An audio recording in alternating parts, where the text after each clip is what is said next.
Cashless उपचाराची सुविधा बंद, नेमकं काय कारण आहे ते पाहूया।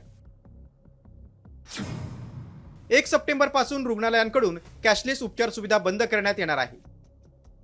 रुग्णालयानं विमा कंपन्यांकडे उपचाराचे दर वाढवून मागितले होते, मात्र काही विमा कंपन्यांनी रुग्णालयाच्या मागणीला नकार दिला। त्यामुळे विमा कंपन्यांचे क्लेम रिजेक्ट होत आहेत। त्यातच कॅशलेस होण्यासाठी जास्त कालावधी लागत असल्यानं रुग्णांना नाहक त्रास सहन करावा लागतोय। त्यामुळे 15,000 रुग्णालयांनी कॅशलेस सुविधा बंद करण्याचा निर्णय घेतलाय। उत्तर भारतातील हजारो रुग्णालयांमध्ये हा निर्णय लागू होणार आहे।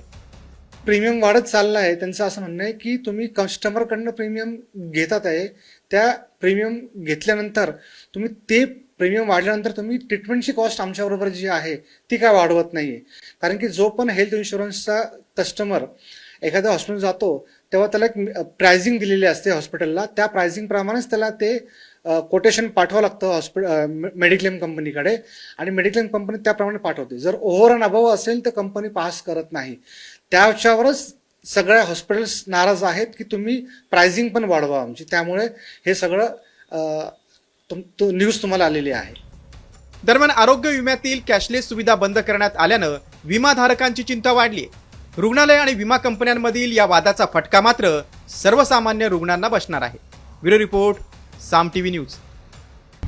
आता isakal.com आहे देशातील नंबर 1 ची मराठी न्यूज वेबसाईट। प्रत्येक अपडेटसाठी isakal.com ला नक्की भेट द्या।